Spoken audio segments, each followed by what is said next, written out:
Welcome back to my YouTube channel study career point. I hope you all are doing well. So देखिए, कल जो CTET का result है 31 जुलाई को जो रिजल्ट है वो अनाउंस हो चुका है सीटेट का। काफ़ी बच्चे जो हैं वो फेल देखने को मिले हैं एग्जाम में। जो रिज़ल्ट है वो बहुत ज़्यादा ही ख़राब बोलेंगे उसको, बहुत ज़्यादा ही ख़राब रिज़ल्ट रहा है इस बार का। क्यों रहा इतना कम रिज़ल्ट, उस चीज़ के ऊपर हम यहाँ पर बात करेंगे। जो बच्चे सीटेट का एग्ज़ाम पास कर चुके हैं उनको एक सर्टिफिकेट मिलेगा जो उनको डाउनलोड करना पड़ेगा, उन सब चीज़ों के ऊपर भी हम यहाँ पर बात करेंगे। ठीक है, तो देखिए कितना जो रिज़ल्ट है बच्चों का रहा है। तो देखिए इस बार जो रिज़ल्ट है वो बहुत ज़्यादा ही कम देखने को मिला है। इसकी वजह क्या है तो देखिए उस चीज़ पर भी हम बात करेंगे। देखिए जो बच्चे हैं पेपर 1 के लिए जिन बच्चों ने रजिस्टर किया था वो कितने थे, 8,30,242 बच्चे थे, जिनमें से अपीयर जो हुए हैं वो हुए 6,78,707। अब देखिए जो क्वालिफाई कैंडिडेट्स हैं वो सिर्फ 1,27,159 स्टूडेंट्स ही रह गए।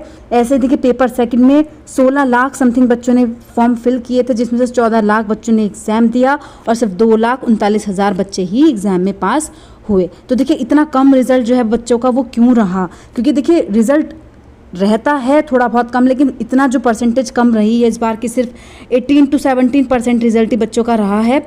ये ऐसा क्यों हुआ, तो देखिए कुछ चीज़ें जो हुई हैं इस बार ज़्यादा ही हुई हैं। जो आयोग की तरफ से गलती बोलेंगे उस चीज़ को कि जब आपको पता है कि थ्योरी से रिलेटेड क्वेश्चन होते हैं उनके सटीक आंसर होते हैं, लेकिन जो पेडागोजी होती है उसमें आप वैसे क्वेश्चन वैसे आंसर दीजिए जिसमें आपको कन्फ्यूज़न ना हो। इस बार जो क्वेश्चंस थे उनमें विवाद ज़्यादा रहा है और काफ़ी सारे क्वेश्चन ऐसे थे जिनमें खुद आयोग ने वहाँ पर ABCD लिख के दिया था क्वेश्चंस के आगे कि 1 आंसर भी हो सकता है, 2 आंसर भी हो सकता है।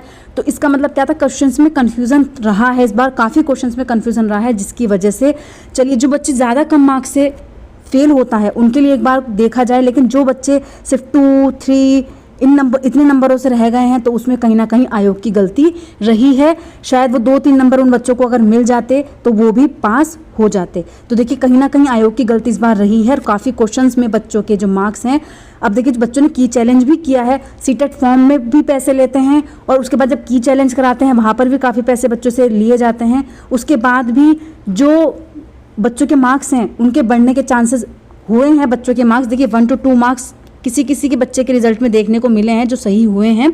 ठीक है, जो बच्चों ने मुझे रिजल्ट भेजा है जो उनके मार्क्स पहले थे उसके अकॉर्डिंग 1-2 मार्क्स बढ़ा हुआ भी मिला है किसी बच्चे का, तो ये चीज़ नहीं है। लेकिन फिर भी जो 2-3 बच्चों से मार्क्स बच्चे रहे हैं यहाँ पर वो कहीं ना कहीं आयोग की गलती रही है। क्यों, जो क्वेश्चंस हैं उसमें 1-2 आंसर 2-2 आंसर ऐसे थे जो कॉन्ट्राडिक्ट कर रहे थे, जो सही थे वहाँ पर, और कुछ क्वेश्चन का आंसर जो है वो आयोग ने अपने तरीके से अलग माना है। ठीक है, तो ये काफ़ी सारी चीज़ें इस बार रही हैं जिसकी वजह से जो रिज़ल्ट है वो काफ़ी कम रिज़ल्ट इस बार रहा है।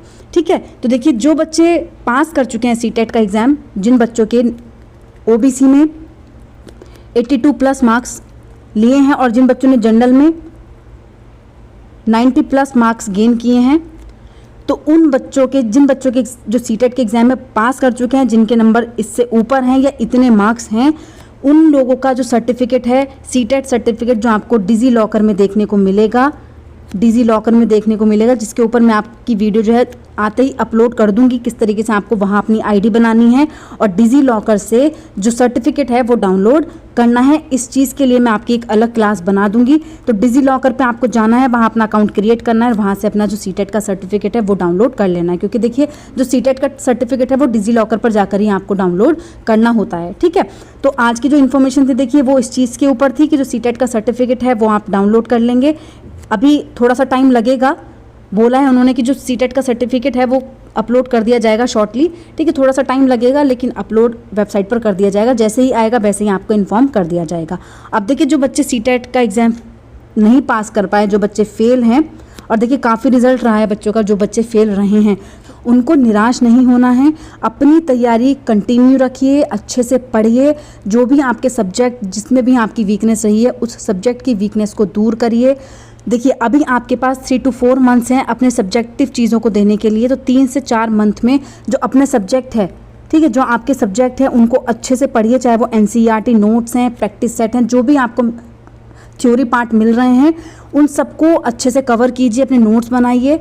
और जब आपका एग्ज़ाम आने वाला होता है, ठीक है, तो उससे 1 मंथ पहले सिर्फ आपको PYQ और अपनी थ्योरी को रिवाइज़ ठीक है, थ्योरी रिवाइज।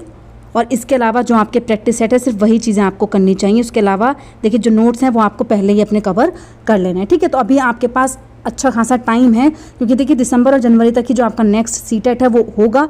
तो इसलिए जो बच्चे फेल हुए हैं उनको निराश नहीं होना है, अपनी तैयारी में लग जाइए और अगले एग्ज़ाम में और भी बेस्ट करने का ट्राई करिए। ठीक है, तो जो आपके इस बार मार्क्स कम रह गए हैं उससे भी अच्छा स्कोर आपको गेन करना है आगे, तो निराश नहीं होना है। अब फिर से लग जाइए, 2 से 4 मंथ्स हैं आपके पास तैयारी के लिए, तो अपनी तैयारी को और बेहतर कीजिए और अच्छे मार्क्स से इस बार पास हो जाइएगा। ठीक है, तो आज की जो इन्फॉर्मेशन थी वो सिर्फ इसी चीज़ के ऊपर थी। अगर आपको मेरी क्लास अच्छी लगी हो तो प्लीज़ मेरे चैनल को लाइक करें, सब्सक्राइब करें और शेयर करें। ऐसे ही और वीडियोज़ के लिए मेरे चैनल पर बने रहिए। Thank you.